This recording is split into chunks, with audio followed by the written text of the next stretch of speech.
لله نحمده ونستعينه ونستغفره ونؤمن به ونتوكل عليه ونعوذ بالله من شرور أنفسنا ومن سيئات أعمالنا من يهده الله فلا مضل له ومن يضلله فلا هادي له ونشهد أن لا إله إلا الله وحده لا شريك له ونشهد أن سيدنا ونبينا ومولانا محمدا عبده ورسوله صلى الله تعالى عليه وعلى آله وأصحابه وبارك وسلم تسليما كثيرا. أما بعد فأعوذ بالله من الشيطان الرجيم. بسم الله الرحمن الرحيم.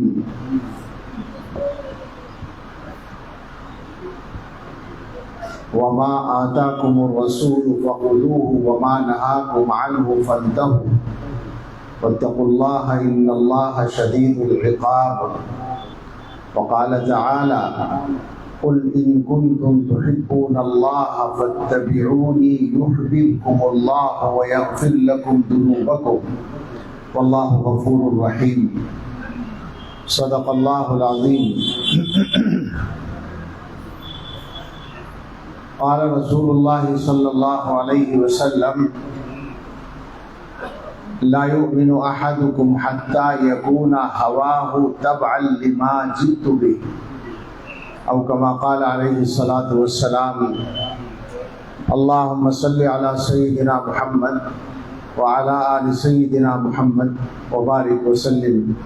اللهم صل على سيدنا محمد وآله وأصحابه وبارك وسلم. اللهم صل على سيدنا محمد وآله وأصحابه وأزواجه وذرياته وأهل بيته كما تحب وترضى عدد ما تحب وترضى.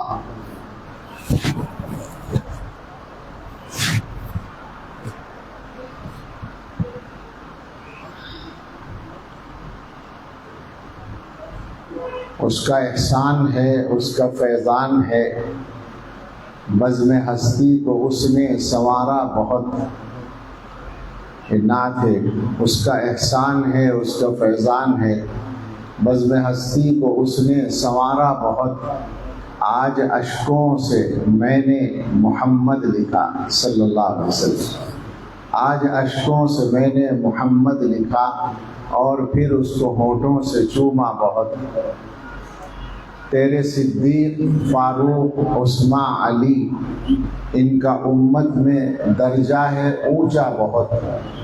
تیرے اصحاب نے تجھ کو پرکھا بہت، تجھ کو سوچا بہت، تجھ کو چاہا بہت. وہ تو رحمت ہی رحمت ہے سب کے لیے، وہ ہوں اپنے قبیلے کے یا غیر ہوں. ان کے کردار عفو و کرم کے لیے فتح مکہ کا ہے ایک حوالہ بہت. آپ کو مال و زر جو بھی جب بھی ملا دوسروں ہی میں تقسیم اسے کر دیا اور اپنے لیے ایک چٹائی بہت، بے چھنے جو کے آٹے کی ٹکیا بہت. وہ پیمبر بھی تھے، وہ سپاہی بھی تھے، بانی سلطنت بھی تھے، حاکم بھی تھے. ان کا ہمتا کوئی بھی نہ مجھ کو ملا، میں نے تاریخ عالم میں ڈھونڈا بہت. متحد ہو نہ جائیں تیرے امتی، بن نہ جائیں کہیں ایک طاقت نئی، ہو نہ جائے تیرا دین پھر حکمراں، تیرے اعداء کو ہے آج کھٹکا بہت. اور ہمارا عہد سید ولد آدم شفیع الامم نازش بزم عالم جمیل الشیم، تیرے رستے کو ہرگز نہ چھوڑیں گے ہم انشاءاللہ. سید ولد آدم شفیع الامم نازش بزم عالم جمیل الشیم، تیرے رستے کو ہرگز نہ چھوڑیں گے ہم، چاہے ہم کو ستائے یہ دنیا بہت. ہم تو سرسبز و شاداب وہ پیڑ ہیں جن کو ابر رسالت نے سینچا بہت. آج بھی ہم ہیں اپنی جڑوں پر کھڑے، زور آندھی نے یوں تو لگایا بہت ہے۔ تو درودوں میں ہے، تو سلاموں میں ہے، تو اذانوں میں ہے، تو نمازوں میں ہے، سارے عالم میں پھیلی ہے خوشبو تیری، سارے جگ میں تیرے نام لیوا بہت، صلی اللہ علیہ وسلم۔ اللہ تعالیٰ کا شکر ادا کرتا ہوں،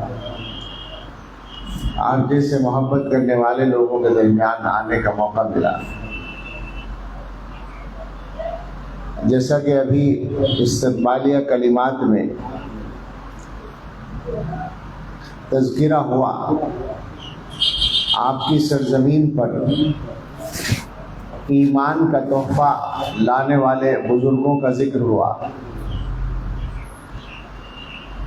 اس وقت کے جو حالات ہیں ان میں بہت سے مسائل ہیں، سب کو پتہ ہے، میں ان پر بات نہیں کرتا۔ میں یہ کہنا چاہتا ہوں کہ اگر مسائل کے حل کے لیے صحیح راستہ نہ اختیار کیا جائے تو مسئلے بڑھتے ہیں، کم نہیں ہوتے۔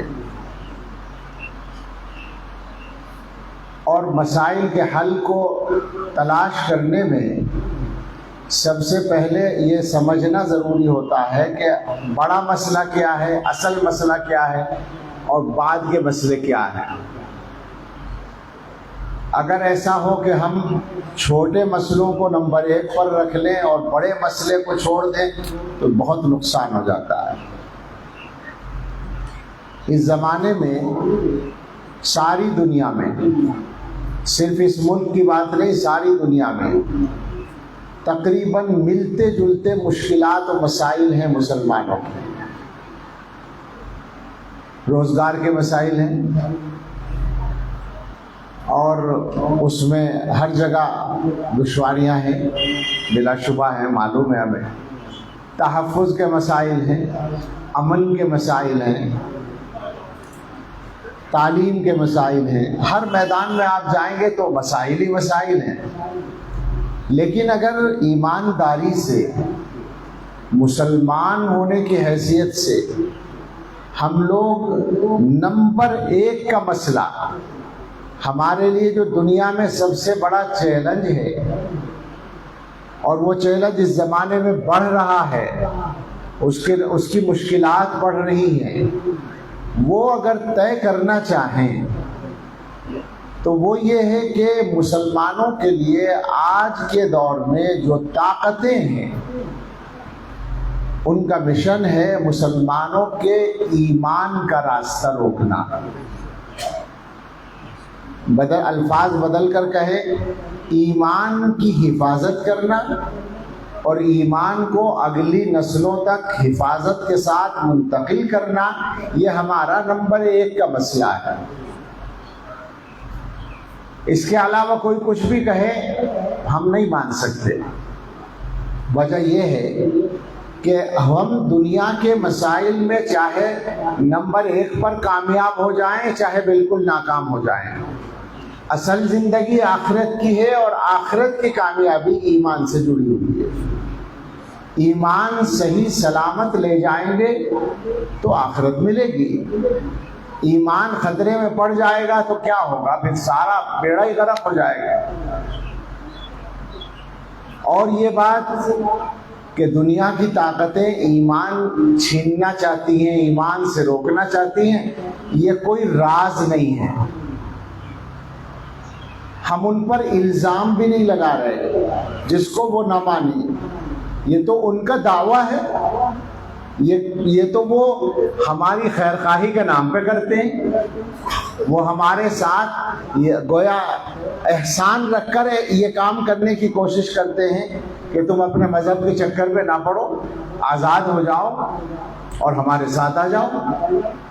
یعنی شیطان کا جو مشن تھا دنیا میں، جو اس نے اللہ تعالیٰ کے سامنے ظاہر کیا تھا کہ انسانوں کی زیادہ سے زیادہ تعداد کو دوزخ میں لے جانا، جہنم میں لے جانا، یہ مشن ہے اس کا۔ اس مشن پر طاقتیں کام کر رہی ہیں، اور اس کے لیے انہوں نے ہر راستہ اپنا رکھا ہے۔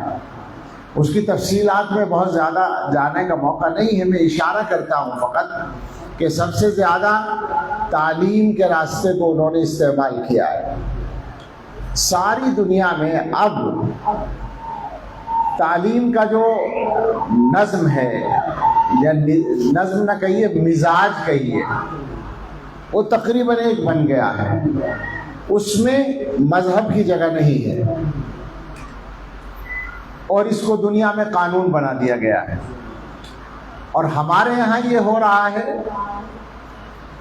کہ اسی راستے سے کچھ لوگ اپنا مذہب شامل کرنے کی فکر میں ہیں، اور ایک طرح سے ایسا بنا دیا گیا حالات کو کہ آنے والے وقت میں، یہ بات میں بہت دنوں سے کہہ رہا ہوں کہ آنے والے وقت میں بچوں کو اسکول بھیجنا ہوگا، بھیجنا ہی پڑے گا، لیکن اسکول سے بچہ جب واپس آئے گا تو ہو سکتا ہے روزانہ ماں باپ کو چیک کرنا پڑے کہ یہ بچہ اپنا ایمان سلامت لے کر آیا ہے یا نہیں، وہاں کیا کیا ایکٹیویٹیز ہوئی ہیں ان کی روشنی میں، اللہ جانے اس کو کیا پڑھوایا گیا ہو، کیا کہلوایا گیا۔ اب تو راز کی بات تو ہے نہیں، یہ سب کو پتا ہے یہ ہو رہا ہے۔ تو اب آپ سوچیں ذرا کہ اگر کسی طرح سے ہم بچ بھی جائیں تو ہمارے بچوں اور بچوں کے بچوں کا کیا ہوگا، نسلوں کا کیا ہوگا، ایمان کا مسئلہ۔ اس کو ایک اور پہلو سے بھی سمجھ لیں کہ ایمان کے بغیر اللہ تعالیٰ کا قانون ہے کہ کوئی بھی عمل کوئی ویلیو نہیں رکھتا، سارے عمل خبت ہو جاتے ہیں، ختم ہو جاتے ہیں، ان کی کوئی گویا حیثیت نہیں رہتی، ان کا کوئی اجر نہیں ملتا جب تک ایمان صحیح سلامت نہ ہو۔ تو یہ ایک مسئلہ ہے جس پر ہمیں سب سے زیادہ دھیان دینے کی ضرورت ہے۔ اس مسئلے سے نپٹنے کے لیے، اس کا مقابلہ کرنے کے لیے جو ہمارے ماحول میں بیداری چاہیے، جو ہمت چاہیے، جو حساسیت چاہیے، جو کوشش چاہیے، وہ ابھی شاید 10% بھی نہیں ہے۔ آپ پوری دنیا کا جائزہ لے لیں، اپنے ملک کا جائزہ لے لیں، اپنے علاقے کا جائزہ لے لیں، تو یہ بات آپ کی سمجھ میں آ جائے گی کہ ان معاملات میں ہماری اکثریت کو تو ابھی خیال بھی نہیں ہے اس بات کا کہ یہ مسئلہ کھڑا ہو چکا ہے۔ اکثریت کا حال یہ ہے۔ اچھا، اس کے علاوہ بگاڑ کے کچھ اور راستے بھی ہیں۔ یہ تعلیم کے راستے کو استعمال کیا جا رہا ہے، یہ تو ہے ہی، اور یہ پرانا قصہ ہے، پہلے سے کرتے آئے ہیں، اب ذرا اور زیادہ گویا قانون بنا کر دیا گیا۔ لیکن اس کے علاوہ جو بگاڑ کے اور راستے ہیں، خاص طور سے اگر مختصراً ذکر کریں سوشل میڈیا کا، یعنی اپنی بات پہنچانے کے وہ ذرائع جو اس زمانے میں اللہ تعالیٰ نے دے دیے ہیں۔ ہم نے وہ وقت دیکھا ہے کہ جب ٹیلی فون بھی نہیں ہو پاتا تھا، لینڈ لائن گھروں میں نہیں تھا، اور اگر کبھی آ گیا تھا 30-35 سال پہلے تو لگنا مشکل ہوتا تھا۔ مجھے یاد ہے دیوبند سے ہمارے آبائی وطن کو جب ٹیلی فون پر پہلی بار بات ہو گئی تو اتنی خوشی ہوئی کہ جیسے بہت بڑا خزانہ مل گیا ہو کہ چلو اب جو ہے، اس زمانے میں والدہ وہیں رہتی تھی، چلو والدہ سے اور گھر والوں سے آسانی سے بات ہو جائے کرے گی، ہر ہفتے یا ہر 15 دن پہ جانا نہیں پڑے گا، ضرورت ہوگی جائیں گے، نہیں تو رک جائیں گے۔ آج کے زمانے میں یہ ہو گیا کہ دنیا کی کوئی چیز، کوئی سرگرمی، کوئی بیان، کوئی واقعہ دنیا میں کہیں بھی ہو، وہ کہیں کے لوگوں سے چھپا ہوا نہیں ہے۔ پہلے یہ کہا جاتا تھا، حضرت مولانا علی میاں صاحب رحمۃ اللہ علیہ کی تحریروں میں یہ جملہ ہے کہ یہ زمانہ ہوائی جہاز کا زمانہ ہے۔ پہلے فتنے آتے تھے بیل گاڑی کی رفتار سے، اب ہوائی جہاز کا زمانہ ہے تو اب ہوائی جہاز کی رفتار سے آتے ہیں۔ اب ہوائی جہاز تو بہت پیچھے رہ گیا، ہوائی جہاز تو دلی سے سری نگر 1.25 گھنٹے میں پہنچتا ہے، اور یہاں سے امریکہ 16 گھنٹے میں پہنچتا ہے، اور انٹرنیٹ، اس کے لیے وقت ہی نہیں چاہیے۔ یعنی اب آپ یہ بھی نہیں کہہ سکتے کہ 1 سیکنڈ لگتا ہے، کہاں لگتا ہے؟ جس وقت یہاں ہو رہا ہے اس وقت وہاں معلوم ہے جو کچھ ہو رہا ہے، ایک ساتھ پہنچ رہا ہے، پہنچنے کی رفتار اتنی تیز ہو گئی، لہذا انہوں نے اس کا استعمال بھی پوری مستعدی اور چابک دستی کے ساتھ کیا ہے، یہ پکی بات ہے۔ اور دنیا میں اس وقت میں عقیدے بگاڑنے کے لیے اور عمل خراب کرنے کے لیے، دونوں کاموں کے لیے سوشل میڈیا کا جو استعمال ہو رہا ہے اس کا احساس اور اندازہ ہم میں سے بہت سے لوگوں کو نہیں ہے۔ بہت ہوشیار رہنے کی ضرورت ہے، بہت زیادہ اپنے بچوں پر نظر رکھنے کی ضرورت ہے تاکہ ایمان بچا رہے۔ بہت ہی خطرناک صورتحال ہے۔ اب اس کی تفصیلات بعض ایسی ہیں جو بیان کی جا سکتی ہیں مگر وقت کم ہے، اور بعض ایسی ہیں کہ بیان کرنا بھی مناسب نہیں ہے، اتنی زیادہ تفصیلات ہے اور جبکہ میرے جیسا آدمی کچھ زیادہ معلومات نہیں رکھتا، لیکن جو کچھ معلوم ہے وہ بھی بہت زیادہ ہے اور بہت خطرناک۔ ایسے حالات میں مقابلہ کیسے ہو؟ تو ظاہر بات ہے کہ مسلمان ہونے کی حیثیت سے ہم سب کو اتنا تو پتہ ہے کہ ہمارے پاس ہر بات کے لیے، ہر کام کے لیے، ہر عمل کے لیے، ہر چیلنج کے لیے، ہر مشکل کے لیے نمونہ موجود ہے۔ ہمارے آقا سید الاولین والآخرین رحمت للعالمین حضرت محمد الرسول اللہ صلی اللہ تعالی علیہ وسلم کی سیرت اور سنت میں۔ یہ تو ہمارا ایمان ہے، اگر کسی کو اس میں شک ہو تو ایمانی خطرے میں پڑ جائے گا۔ لہذا مسلمانوں کو اپنے مسائل کے حل کے لیے کسی کی طرف دیکھنے کی ضرورت نہیں ہے۔ واحد نقطہ یہ ہے کہ حضرت محمد صلی اللہ علیہ وسلم کی سنت پر آ جائیں، ان کے راستے پر آ جائیں۔ مسلمان اگر اس راستے پر ہوں گے تو دنیا کی کوئی طاقت ان کا کچھ بگاڑ نہیں سکے گی۔ بگاڑنا کیا ہوتا ہے؟ اصل ایمان بگاڑنا ہوتا ہے، جان مان کا کوئی خاص مسئلہ نہیں ہوتا۔ ہم لوگ تو جان کو زیادہ اہمیت دیتے ہیں، لیکن میں نے کل سنایا تھا نا موت والی بات، موت تو اپنے مقررہ وقت پہ آتی ہے۔ حضرت علی رضی اللہ تعالیٰ عنہ کے بارے میں لکھا ہے کہ انہوں نے فرمایا کہ آدمی کی سب سے بڑی محافظ موت ہے۔ موت کا جو وقت مقرر ہے اس سے پہلے آپ کو کوئی کچھ کر ہی نہیں سکتا۔ جو آپ کا وقت مقرر ہے اس سے پہلے کوئی مار نہیں سکتا آپ کو، بالکل بے فکر رہے۔ تو جان کا مسئلہ ہی نہیں ہے، مسئلہ تو ایمان کا ہے، اصل مسئلہ ایمان کا ہے۔ حضور علیہ الصلاۃ والسلام کی سنت پر یا آپ کے نقش قدم پر صحابہ کرام چلے تو کیا ہوا ان کا؟ کچھ بھی دنیا کی طاقتوں نے کر لیا، ایمان نہیں گیا، ایمان محفوظ رہا۔ اور وہ ایمان اتنا طاقتور تھا کہ پھر وہ دوسروں تک بھی پہنچا اور دنیا میں پھیلا، اور دنیا میں پھر ویسے بھی طاقت ان کو مل گئی۔ ہم لوگ صحیح بات یہی ہے کہ راستہ سامنے ہوتے ہوئے اس راستے پر چلنے کی عادت نہیں ڈال رہے۔ لہذا کہنا یہ ہے کہ اللہ کے نبی صلی اللہ تعالیٰ علیہ وسلم کا راستہ، آپ کی سنت کا راستہ، یہ اصلاً کامیابی کا راستہ ہے۔ کامیابی کا مطلب سارے کام ٹھیک ہونے کا، بالکل سادہ لفظوں میں سنیں، سارے کام صحیح ہونے کا راستہ حضور کی سنت کا راستہ ہے۔ اچھا، اس کی دلیل بھی سن لیں، بالکل صاف بات ہے کہ آپ پوری دنیا کی انسانیت کی تاریخ اٹھا کر دیکھ لیں تو آپ بتائیے کیا حضرت محمد صلی اللہ تعالیٰ علیہ وسلم کے برابر کامیاب کوئی انسان دنیا کی تاریخ میں ہے جو اپنے مشن میں کامیاب ہوا ہو، جس نے جو نشانہ بنایا ہو وہ پورا ہوا ہو؟ اچھا، حضور علیہ الصلاۃ والسلام کے برابر دنیا میں عزت والا کوئی ہے؟ کوئی نہیں ہے، کوئی آدمی نہیں ہے۔ اللہ کے بعد سب سے زیادہ محبوب ذات انہی کی ہے۔ دنیا کے اندر سب سے زیادہ محبوب انسان وہی ہے حضرت محمد صلی اللہ علیہ وسلم۔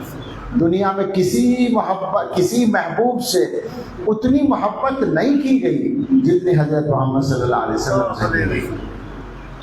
نمبر 1 پر خالق کائنات سے محبت، اور اس کے بعد محبوب رب العالمین سے محبت۔ تو جب یہ بات ہے کہ حضور صلی اللہ تعالی علیہ وسلم دنیا کے سب سے کامیاب، سب سے عزت والے، سب سے زیادہ محبوبیت والے انسان ہیں، تو اس کا مطلب یہ ہوا کہ ہمیں اگر یہ چیزیں چاہیے، کامیابی چاہیے، عزت چاہیے، محبت چاہیے، تو حضور کے راستے پہ چلنا چاہیے ہمیں۔ یہی ایک راستہ بچتا ہے ہمارے پاس، اس کے علاوہ کوئی راستہ نہیں۔ حضور علیہ الصلوۃ والسلام کے راستے کو کہا جاتا ہے سنت، یعنی شریعت کی زبان میں۔ سنت پہ چلنے کی جب ہم مولوی لوگ بات کرتے ہیں تو سننے والے کیا سمجھتے ہیں کہ بس مولوی تو بس مولویانہ باتیں کرتے ہیں کہ سنت پہ چلو، داڑھی رکھ لو، ٹوپی پہن لو، کرتا پاجامہ پہن لو، بس ہو گئی سنت ادا۔ عام طور سے سنت کا مفہوم اتنا ہی سمجھا جاتا ہے، یا تھوڑا سا اور ہمارے تبلیغ والے کچھ اور چیزیں عمل کر لیتے ہیں، جیسے کھانے کی سنتوں پہ۔ تبلیغی جماعت میں کھانے کی سنتیں بہت ڈھنگ سے سکھائی جاتی ہیں، بیٹھنا کیسے ہے، کھانا کیسے ہے، لقمے کیسے بنانے ہیں، کتنی انگلیوں سے کھانا ہے، بسم اللہ پڑھنی ہے، جو بھی آداب ہیں، دسترخوان، یہ وہ اور بھی کچھ چیزیں وہ سکھا دیتے ہیں۔ تو اب اگر کوئی آدمی ہمارے ماحول میں اتنا کر لے جتنا ہمارے تبلیغی بھائی کرتے ہیں، تو وہ تو بہت کچھ کر لیتے ہیں، ہمیں ایسا لگتا ہے بھئی یہ تو بیچارہ سنت کے مطابق زندگی گزار رہا ہے۔ لیکن سچی بات یہ ہے کہ سنت کا جو لفظ ہے وہ اتنا محدود نہیں ہے کہ وہ چند اعمال کو کرنے سے پورا ہو جائے۔ سنت کے معنی ہے طریقہ، حضرت محمد صلی اللہ علیہ وسلم کا طریقہ۔ حضرت محمد صلی اللہ علیہ وسلم نے دنیا میں بھرپور زندگی گزاری ہے، دنیا کے سارے کام کیے، یعنی آپ نے حکومت بھی کی ہے، سیاست بھی کی ہے، جنگیں بھی کی ہیں، تجارت بھی کی ہے، شادی بیاہ بھی کیے ہیں، سارے کام حضور نے کیے ہیں۔ تو دنیا کے جتنے کام ہیں ان سب کاموں میں حضرت محمد صلی اللہ علیہ وسلم کا طریقہ اختیار کرنا، اس کو کہیں گے سنت پہ چلنا۔ خالی یہ نہیں کہ داڑھی رکھ لی، کو ٹوپی پہن لی، کرتا پاجامہ پہن لیا اور سمجھ لیا کہ ہم سنت والے ہو گئے۔ یہ بھی کرنا ہے، یہ بھی ضرورت ہے، لیکن کرنے کے لیے اور بہت باقی ہے جس پہ ہمیں دھیان دینا ہے۔ اس بات کو امام ربانی حضرت مجدد الفسانی رحمۃ اللہ علیہ، جو ہمارے ملک کی عظیم ترین شخصیت ہے،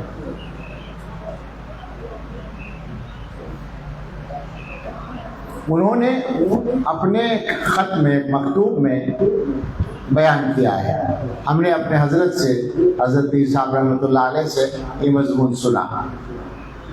حضرت مجدد رحمۃ اللہ علیہ نے کسی صاحب کے نام خط لکھا ہے، اس میں وہ یہ فرماتے ہیں کہ اتباع سنت کے 7 مرحلے ہیں، 7 قدم ہیں۔ یہ سارے قدم طے کرو گے تو مکمل اتباع سنت ہوگا۔ ان 7 میں ہم جو عام طور پر بیان کرتے ہیں وہ نمبر 1، 2، 3 یہ بیان کرتے ہیں۔ 4، 5، 6، 7 وہ تصوف کی اصطلاحات ہیں، ان کو عام آدمی سمجھے گا بھی نہیں، اور ہم جیسا عام آدمی سمجھا بھی نہیں پائے گا، اس لیے اس کو چھوڑتے ہیں۔ 3 پر بات کرتے ہیں، شروع کے 3۔ اسی سے آپ کو اندازہ ہو جائے گا کہ سنت کا مطلب کیا بنتا ہے۔ حضرت مجدد فرماتے ہیں اتباع سنت کا پہلا مرحلہ یا پہلا قدم یہ ہے کہ آپ اپنے تمام ظاہری اعمال کو سنت کے مطابق بنا لیں، سارے ظاہری اعمال۔ اب سارے ظاہری اعمال میں ایک تو یہ کام ہے جو ہم لوگوں نے کر لیا، ٹوپی اوڑھ لی، کرتا پاجامہ پہن لیا، داڑھی رکھ لی، یہ تو ظاہر بنا لیا اپنا بدن کا حصہ۔ لیکن ظاہری اعمال میں تقریباً ساری عبادتیں ظاہری اعمال ہیں، نماز، روزہ، زکوٰۃ، حج، تمام معاملات یعنی کاروبار، خرید و فروخت ظاہری اعمال ہیں۔ تمام معاشرت کے احکام، لوگوں کے ساتھ برتاؤ کس طرح کرنا ہے، کیا معاملہ کرنا ہے، سب ظاہری اعمال ہیں۔ تو آپ اندازہ کریں کہ کہ ظاہری اعمال کو سنت کے مطابق بنانے کا مطلب کیا بنتا ہے، اور غور کریں کہ ہم لوگ اس میں سے کتنے پہ عمل کرتے ہیں۔ مثلا عبادات میں لے لیں، عبادات میں سر فہرست نماز ہے۔ ہم میں کتنے لوگ ہیں جو سنت کے مطابق نماز پڑھتے ہیں؟ اول تو یہ مسئلہ ہے کہ نماز ہی کتنے لوگ پڑھتے ہیں۔ مسلمانوں میں ابھی ہم بات کر رہے تھے، پابندی سے نماز پڑھنے والے 10% سے زیادہ نہیں ہیں، لیکن جو نماز پڑھتے بھی ہیں ان میں کتنے لوگ ہیں جو بالکل سنت کے مطابق پڑھتے ہیں، سیکھتے ہیں اور پھر پابندی کرتے ہیں۔ جس کا جیسے جی چاہتا ہے ویسے پڑھ لیتا ہے، جلدی جلدی، اور کوئی اس میں اہتمام نہیں ہوتا، خوش و خضوع نہیں ہوتا، تعدیل ارکان نہیں ہوتی، اطمینان نہیں ہوتا، پڑھ لیتے ہیں۔ تو ہماری نماز ہی سنت کے مطابق نہیں۔ ہم روزہ رکھتے ہیں تو روزے کا جو وقت ہے اس کو کس طرح گزارتے ہیں ہمیں پتہ ہے۔ کیا واقعتاً حضور صلی اللہ علیہ وسلم ایسے ہی گزارتے ہوں گے روزہ جیسے ہم گزارتے ہیں؟ غور کریں تو نہیں، ایسا نہیں ہے۔ اسی طرح سے زکوٰۃ دینے کا معاملہ ہے، اس میں بھی کوتاہی ہے۔ بہت سارے لوگ زکوٰۃ نہیں دیتے، اور بہت سے لوگ دیتے ہیں تو صحیح طریقے پر حساب لگا کر نہیں دیتے۔ حج کرنے کا مسئلہ ہے، ہم تو حج میں بہت عجیب عجیب معاملے دیکھتے ہیں۔ ابھی بھی الحمدللہ اللہ نے سعادت عطا فرمائی، گئے تھے ہم اس سال، تو حج میں تو لوگوں کی آزادی خوب نظر آتی ہے یار، لوگوں کو فکر ہی نہیں ہوتی کہ حج ہوگا بھی یا نہیں ہوگا۔ میں تو یہ سمجھتا ہوں کہ 10-15% لوگوں کا تو حج ادا ہی نہیں ہوتا، اتنی کوتاہیاں کرتے ہیں، اتنی بڑی بڑی کوتاہیاں کرتے ہیں۔ اور ان سے زیادہ تعداد ایسے لوگوں کی ہوتی ہے جن کے اوپر کوئی قربانی واجب ہو جاتی ہے، دم واجب ہو جاتا ہے، اور وہ چھوڑ کے آ جاتے ہیں ایسے ہی، ان کا بھی باقی ہے ادھار۔ آپ سوچیں ذرا کہاں کھڑے ہیں۔ تو ساری عبادات ان کا یہ حال ہے، معاملات کا کیا حال ہے، کاروبار کا کیا حال ہے۔ مسلمانوں میں حضور علیہ الصلوۃ والسلام کی سنت کے مطابق کاروبار کرنے والے کتنے لوگ ہیں جو ہر جگہ شریعت کا لحاظ رکھے؟ زیادہ لوگ تو وہ ہیں جو اس مسئلے میں پڑھتے ہی نہیں ہیں کہ مسئلہ کیا ہے، شریعت کیا ہے، جیسے کاروبار سیٹ ہو جائے ویسے کر لیتے ہیں۔ کچھ لوگ ہیں جو علماء سے متعلق ہے، وہ پوچھ بھی لیتے ہیں، ان میں بھی سب عمل نہیں کرتے۔ مفتی صاحب بتائیں گے کہ یہ کاروبار جائز نہیں ہے، مگر وہ دیکھ رہے ہیں کہ ذرا آسان ہے اور پروفٹ اچھا ہے تو وہ کر لیتے ہیں۔ حالانکہ خود رسول اللہ صلی اللہ تعالی علیہ وسلم نے اور آپ کے صحابہ نے تجارت کر کے دکھایا ہے، شاندار تجارت کی ہے۔ ہم لوگ کیا کریں گے ان کے مقابلے میں؟ چھوٹی سی ایک بات یاد آئی، ایک صحابی ہیں حضرت حکیم ابن حزام رضی اللہ تعالیٰ عنہ، ان کو حضور صلی اللہ علیہ وسلم نے ایک دینار دیا کہ ایک بکری لے آؤ بازار سے، شاید قربانی کرنی تھی یا کیا کرنا۔ بازار سے بکری لانے کے لیے ایک دینار ان کو دیا۔ وہ گئے اور انہوں نے بکری خریدی 1 دینار میں، اس کے بعد بازار میں گھومتے رہے اور وہی بکری 2 دینار میں بیچ دی، اور اس کے بعد 1 دینار کی پھر ایک اور بکری خرید لی اور 1 دینار بچ گیا۔ حضور کے پاس آئے، ایک بکری بھی لے کر آئے اور دینار بھی لے کر آئے۔ حضور نے پوچھا یہ کیا؟ کہ لگی جی میں نے اس طرح کیا، 1 بکری خریدی، اس کو 2 دینار میں بیچ دیا، پھر 1 دینار کی بکری خریدی، 1 دینار بچ گیا۔ تو رسول اللہ صلی اللہ علیہ وسلم نے اگرچہ وہ دینار صدقہ کر دیا، یہ حضور کا وہ تھا اعلیٰ مقام، لیکن ان کو برکت کی دعا دی۔ مطلب تجارت کی عقل ہے نا، تجارت کی صلاحیت تھی ان میں، تو حضور علیہ السلام نے ان کو برکت کی دعا دی۔ تو آپ سوچیں کہ صحابہ کرام کاروبار کے گر بھی جانتے تھے، ان کے نمونے موجود ہیں، آپ اس طرح کاروبار کریں۔ اور یہ پکی بات ہے کہ جو آدمی معاملات کو شریعت کے مطابق بنا لے گا اس کے ساتھ دوسرے لوگوں کا معاملہ اچھا ہو جائے گا۔ مسلمانوں اور غیروں کے درمیان جو دوریاں ہیں ان میں خاصا بڑا حصہ اس بات کا بھی ہے کہ ہمارے معاملات ٹھیک نہیں۔ ایک مولانا صاحب نے مجھے بتایا، وہ کاروبار کرتے ہیں، انہوں نے بتایا کہ ایک ہندو بھائی ہے جس کے ساتھ کاروبار بہت دنوں سے چلتا ہے، وہ ان کا مزاج اور ان کا عمل دیکھتا ہے ایمانداری کا، تو ایک دن وہ تعریف کر رہا تھا ان کی، اور تعریف کرنے کے لیے کہہ رہا تھا کہ مولانا صاحب آپ تو ہم لوگوں کی طرح ایمانداری سے ہی کام کرتے ہیں۔ اب آپ سوچیں کہ کتنی عجیب بات ہے یہ کہ وہ ایمانداری میں اپنی مثال دے رہا ہے، اور وہ اتنا غلط نہیں کہہ رہا، اس لیے کہ ہمارے بھائیوں کے بہت سارے تجربے تو الٹے ہیں نا، خود ہمیں آپس میں تجربے ہیں، کتنے ہی لوگ ہیں جو لوگوں کا پیسہ لینے کے بعد واپس نہیں کرتے، کاروبار میں پارٹنرشپ ہوتی ہے، ایک آدمی کے ہاتھ میں کاروبار ہوتا ہے، کچھ دنوں کے بعد وہ دوسرے کو ٹھیکہ دکھا دیتا ہے کہ وہ تو سب ختم ہو گیا۔ ایسے لوگ یہاں اس مجمع میں اگر میں ہاتھ اٹھانے کو کہوں گا 10 لوگ مل جائیں گے جن کا پیسہ ان کے بھائیوں نے دبا رکھا ہوگا۔ بہت مصیبت ہے، شریعت پر چلنے کا مزاج نہیں ہم لوگوں کا۔ میں کہنا چاہتا ہوں کہ دنیا کا کوئی بھی کام آپ کریں تو آپ کے سامنے نمونہ موجود ہے بھائی، اس کے مطابق کیجیے۔ تو اسی طرح معاشرت کا مسئلہ ہے، لوگوں کے ساتھ رہن سہن، گھر والوں کے ساتھ کیا کہنے ہیں صاحب، ایسے ایسے نمونے اللہ کے رسول صلی اللہ تعالیٰ علیہ وسلم نے چھوڑے ہیں کہ اگر ان پر آدھا بھی عمل ہو جائے نا تو مزے آ جائیں زندگی میں۔ ہم لوگ، میں ابھی بات کر رہا تھا مستورات میں، ہم لوگ غصہ کرتے ہیں گھر والوں پر، اور غلطی ہو جائے تو پھر تو ہم چھوڑتے ہی نہیں ہیں، لیکن حضور علیہ السلام کے گھر والے، ان کی قربانیاں بہت بڑی ہیں، مگر وہ بھی انسان تھے تو ان سے غلطیاں بھی ہوتی تھی، مگر حضور کا رویہ کیا ہوتا تھا؟ ایک مشہور واقعہ ہے، اس کو سنا دیں۔ حضور علیہ السلام حضرت عائشہ صدیقہ رضی اللہ تعالیٰ عنہ کے گھر میں تھے، ایک دوسری اہلیہ محترمہ نے کچھ کھانا بنا کے بھیج دیا، حضرت عائشہ کو برا لگا، اور وہ بچہ جو کھانا لے کر آیا غصے میں اٹھی اور اس کے ہاتھ پہ ہاتھ لگ گیا، اور وہ برتن گر گیا، مٹی کا برتن تھا، کھانا بھی گر گیا، برتن ٹوٹ گیا۔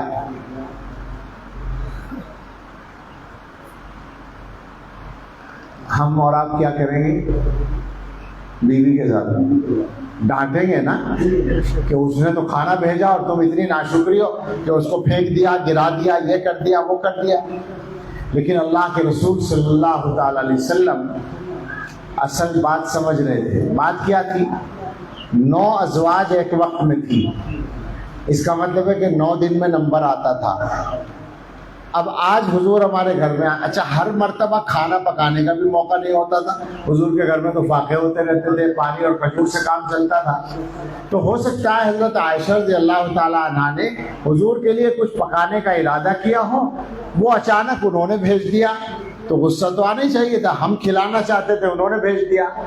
میں یہ کہا کرتا ہوں کہ بیویاں جو ہیں اپنے شوہروں کو کھلانے کا شوق رکھتی ہیں، ہم جیسے بیوقوف شوہروں کو کھلاتی ہیں شوق سے، کیا خیال ہے؟ اب جیسے بیکار شوہروں کو بیویاں شوق سے کھلاتی ہیں، تو وہ تو سردار دو جہاں صلی اللہ علیہ وسلم کا معاملہ تھا، وہاں کتنا شوق ہوتا ہوگا۔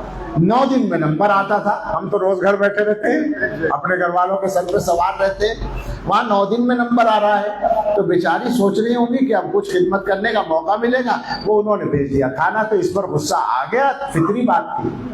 حضور علیہ السلام یہ بات سمجھ رہے ہیں، لہٰذا آپ اٹھے مسکراتے ہوئے، غصہ نہیں ہوئے، اور وہ جو بچہ کھانا لایا تھا اس کو مخاطب کر کے، کبھی وہ بدگمان ہو جائے، اس کو مخاطب کر کے کہنے لگے غارت امک، غارت امک، تمہاری ماں کو غیرت آ گئی، تمہاری ماں کو غیرت آ گئی، اس میں ایسا ہو گیا، یعنی ان کی طرف سے بات بنائی، صحیح طریقے بات کو صحیح کیا، اور اس کے بعد اٹھ کر وہ اس بچے کو روکا اور برتن کے ٹکڑے ایک طرف رکھے اور کھانا ہٹایا، اور اس کے بعد اس گھر سے اسی جیسا برتن اس کو دیا کہ یہ لے جاؤ، سارے کام صحیح کر دیے۔ تو آپ اندازہ کریں کہ گھر والوں کے ساتھ برتاؤ کے بارے میں حضور کا کیا طریقہ ہے۔ اسی لیے فرمایا خیارکم خیارکم لأہلی وانا خیرکم لأہلی، تم میں سب سے بہتر وہ لوگ ہیں جو اپنے گھر والوں کے لیے سب سے بہتر ہو، اور میں تم میں سب سے اچھا ہوں اپنے گھر والوں کے لیے۔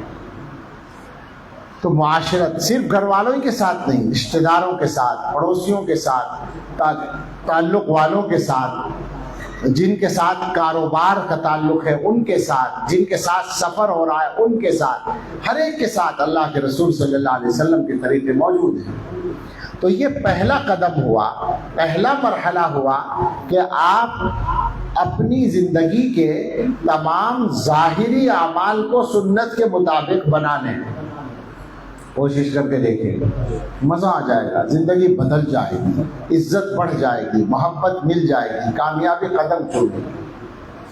آگے فرمایا حضرت مجدد رحمۃ اللہ علیہ نے کہ سنت پر عمل کا دوسرا قدم یہ ہے کہ آپ اپنے تمام باطنی اعمال کو سنت کے تابع بنا لیں۔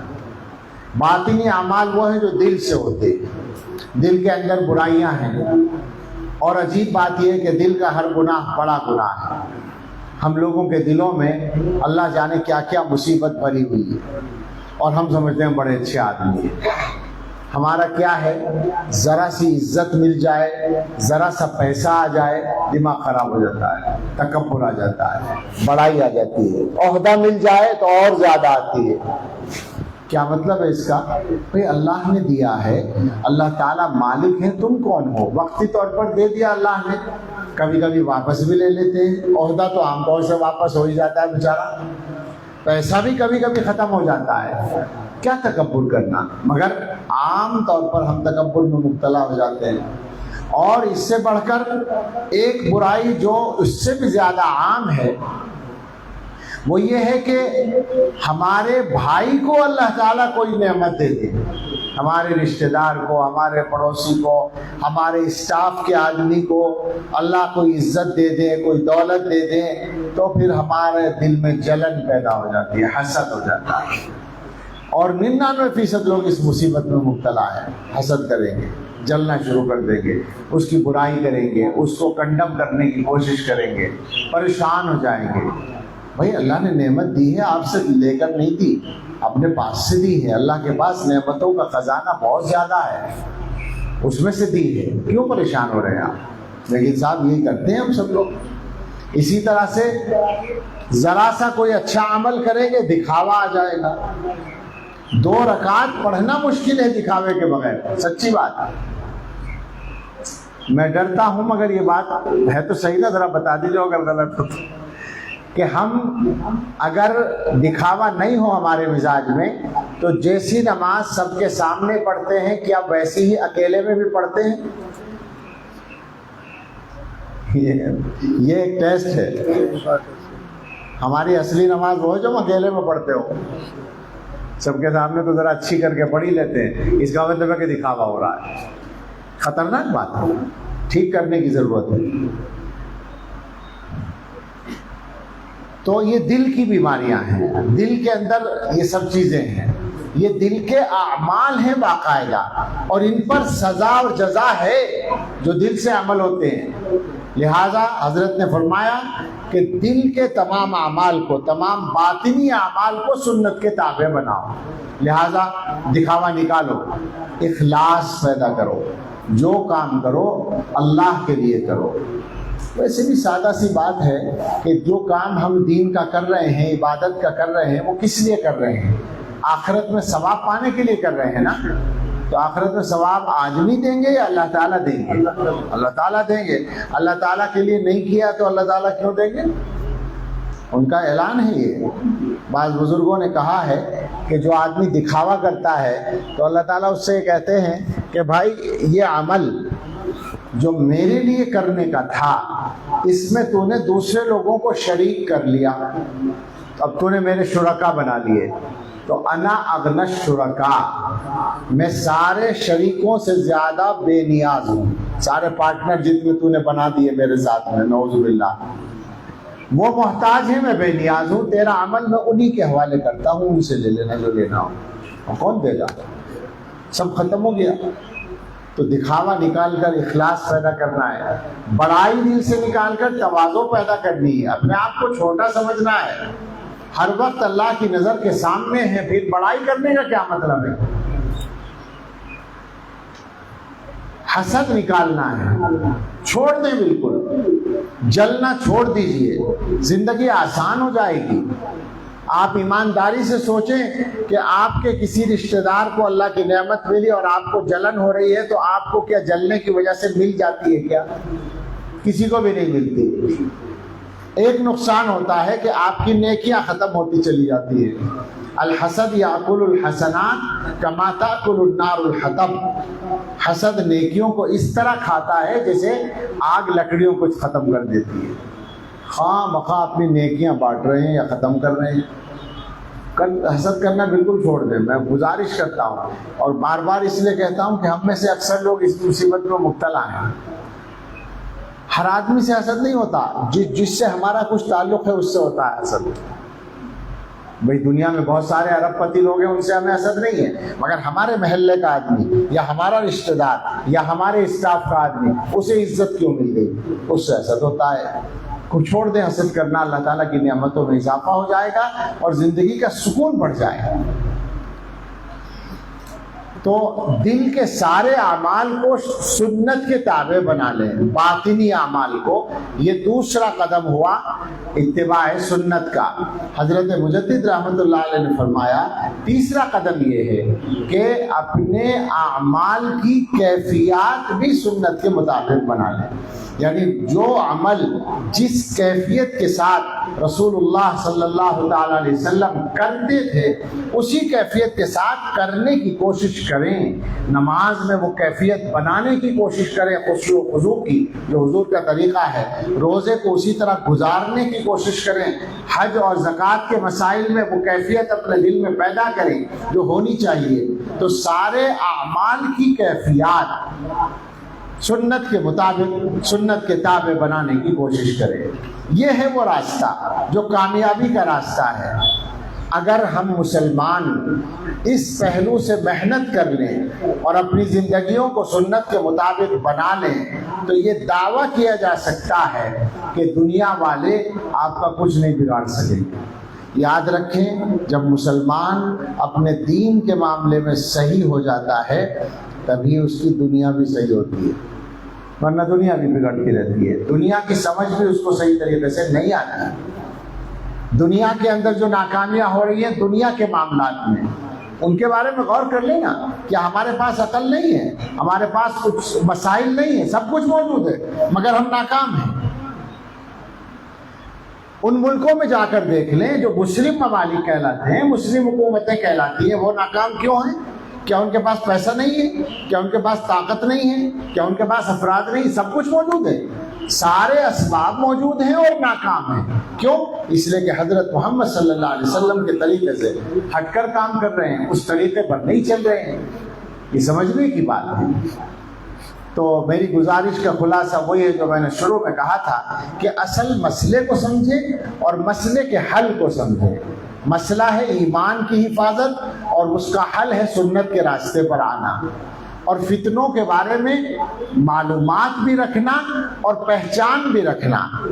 یہ ایک بات کر کے میں اپنی بات ختم کرتا ہوں کہ دنیا کے اندر فتنے پھیلانے کے لیے کچھ لوگوں کو باقاعدہ استعمال کیا جاتا ہے۔ آپ سمجھیں،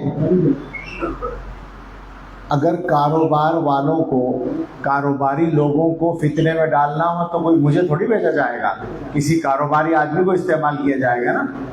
دین کے معاملے میں فتنے میں ڈالنا ہو تو ہماری شکل میں بھیجا جائے گا۔ کیا خیال ہے؟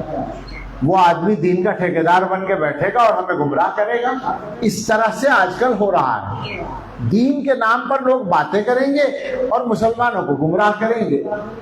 آپ یہ بات اچھی طرح سے ہمیشہ ذہن میں رکھیں کہ کامیابی کا راستہ حضور علیہ الصلوۃ والسلام کی سنت کا راستہ ہے، اور حضور صلی اللہ علیہ وسلم کی جو سنت کا راستہ ہے وہ ہمیں صحابہ کرام کے واسطے سے ملا ہے۔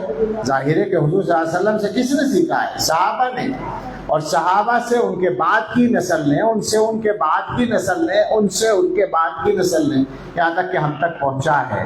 تو وہ محفوظ راستہ، دین کا وہ صحیح راستہ، دین کی وہ صحیح تعلیم، دین کی وہ صحیح تشریح جو حضرت محمد الرسول اللہ صلی اللہ تعالی علیہ وسلم سے یہاں تک آئی ہے، اس کو سمجھیں اور اس کو سمجھنے کے لیے علماء سے تعلق بھی رکھیں اور دینی معلومات اپنی بڑھائیں، مگر دینی معلومات یہ سوشل میڈیا کے ذریعے نہیں۔ سوشل میڈیا پہ تو ہر تیسرا چوتھا آدمی غلطیاں پھیلانے کے لیے بیٹھا ہوا ہے، کوئی ڈاکٹر کے نام سے، کوئی انجینئر کے نام سے، اور کوئی مولانا کے نام سے بھی، سب ملیں گے۔ گمراہیاں پھیلانے والے، آپ کے ایمان کو خراب کرنے والے ہر عنوان سے مل جائیں گے۔ تو آپ معتبر علماء سے سیکھیں اور معتبر کتابوں سے سیکھنے کی کوشش کریں۔ ہم زبردستی اپنی بات نہیں منواتے، ہم تو کہتے ہیں کہ آپ معلومات حاصل کریں تاکہ آپ کو پتہ چلے کہ سیدھا راستہ کیا ہے۔